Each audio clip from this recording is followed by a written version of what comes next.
Morning came quietly.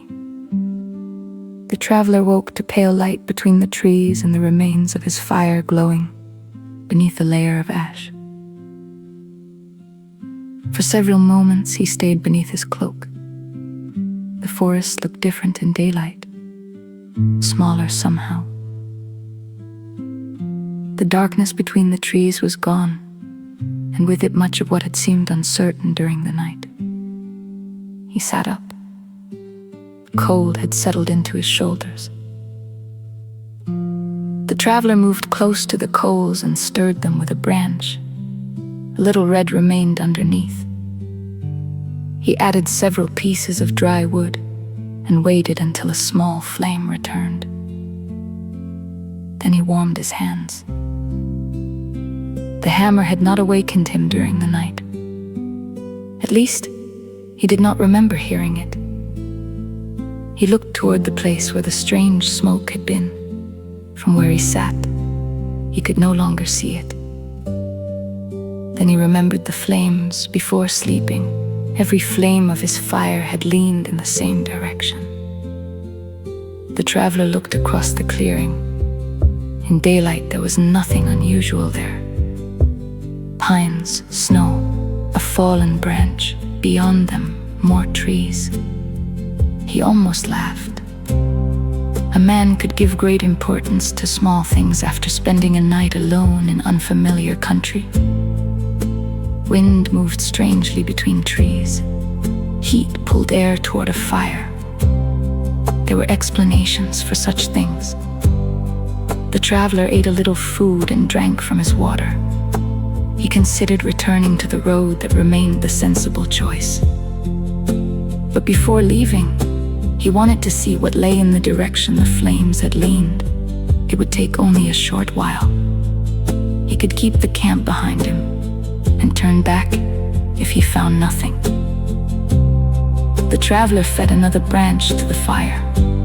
Then he stood. He chose a tree beyond the clearing and walked toward it. This time he counted his steps, not because he expected anything strange, because he intended to return. 20 steps carried him beyond the nearest pines. At 40, he could still see his fire. At 60, only a thin line of smoke showed between the trunks. The ground began to descend. The traveler continued until he reached the bottom of a shallow hollow. There he stopped.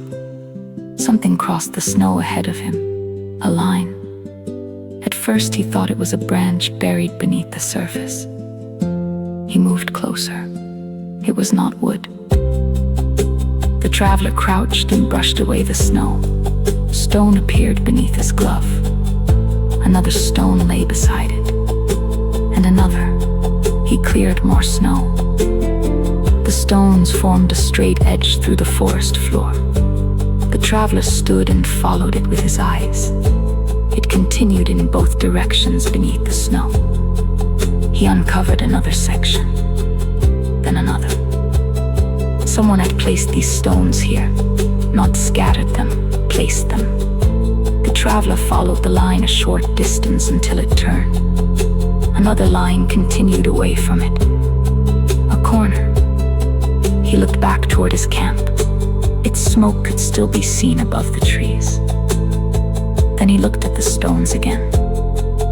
They were not a road. They were not a boundary marker. They were the bottom course of a wall. Whatever had once stood here was gone. Only its shape remained beneath the snow. The traveler walked slowly along the foundation. It was larger than a hunting shelter, much larger. Near the far end, he found an opening where the stones stopped and began again. A doorway. He stood inside it. Beyond the doorway was nothing but forest.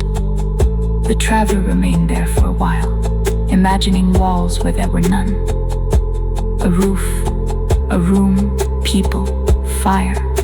Then iron struck iron. The sound came once. The traveler listened. It was no louder than yesterday. no closer. But this time, standing among the buried stones, he noticed something he had never noticed before.